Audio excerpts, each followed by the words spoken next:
Bien c'est parti, bonjour. DJI R3S, le bundle Fly More avec la RC2. Moi je passe d'un vieux Mavic Pro qui a fait ses preuves, hein, qui a fait le tour du monde avec moi. J'ai donc une documentation, un simple câble USB-C, USB-C. Derrière la sacoche, hein, qui est plutôt jolie. Que ce qu'on avait avant avec le DJI Mavic Pro. Donc c'est pour le voyage c'est bien, mais ça prend de la place quand même, hein. On a donc une alimentation en USB-C. Donc une remote qui semble quand même très ergonomique, un petit écran. Si je dois comparer avec l'écran de mon iPhone 15 Pro Max, bah ouais c'est ça, hein, c'est à peu près l'écran du 15 Pro Max, un tout petit peu plus petit. Et par rapport à l'autre remote, ouais, bon, ça n'a rien à voir, hein, c'est pas du tout la même technologie. Et puis, 3 filtres, c'est plutôt classe, c'est bien rangé, ça a l'air d'être... Donc on a 2 jeux complets d'hélice, plus 2 en spare. Ok, ouais, il fait fat, hein, il est beau, hein, il est massif. Alors en termes de comparaison de poids, bon, pareil, hein, je suis pas là pour vous donner les stats, mais moi je passe de mon ancien Mavic Pro avec le R3S. Alors à la première manipulation, en tout cas, on voit qu'il y a quand même une amélioration au niveau de la qualité de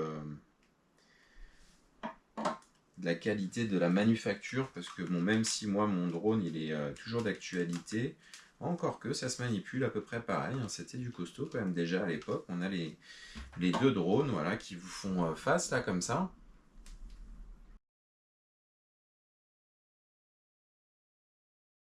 On appuie, on met une petite pression vers le bas et ensuite on vient verrouiller en vissant.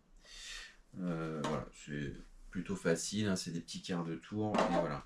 Bien sûr, ne pas oublier d'enlever le cache. Faire attention, hein, parce que ça a l'air d'être déjà hyper fragile, hein. C'est assez pratique, je trouve. J'espère que ça va pas être trop chiant à mettre et à enlever, mais bon, pas de raison.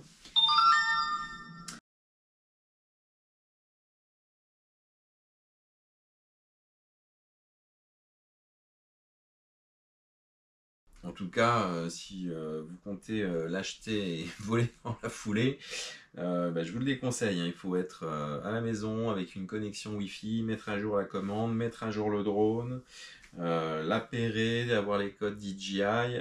C'est pas du ready to flight, hein. Il faut avoir une petite heure devant soi, j'ai l'impression, le temps de tout déballer, le temps de tout mettre à jour, et ensuite on pourra commencer à voler. Franchement, honnêtement, je réitère, hein, pour démarrer le drone, mise à jour, etc. Là, j'ai encore les données FlySafe qui viennent de se mettre à jour. J'ai toujours pas pu, moi je vais pas faire voler le drone, mais clairement il vous faut à mon avis une petite heure avant de la mise en route au bas mot, quoi. Paramétrer les 2 drones. Je suis en 4K25, balance des blancs automatique. Je suis en 5002, ISO 400. Alors shutter sur le R3S, on est à 1.500 et sur le Mavic Pro, on est en ISO 400, obturateur 1.320. On va mettre les 2 en vol et puis on va voir ce que ça donne. Allez, c'est parti.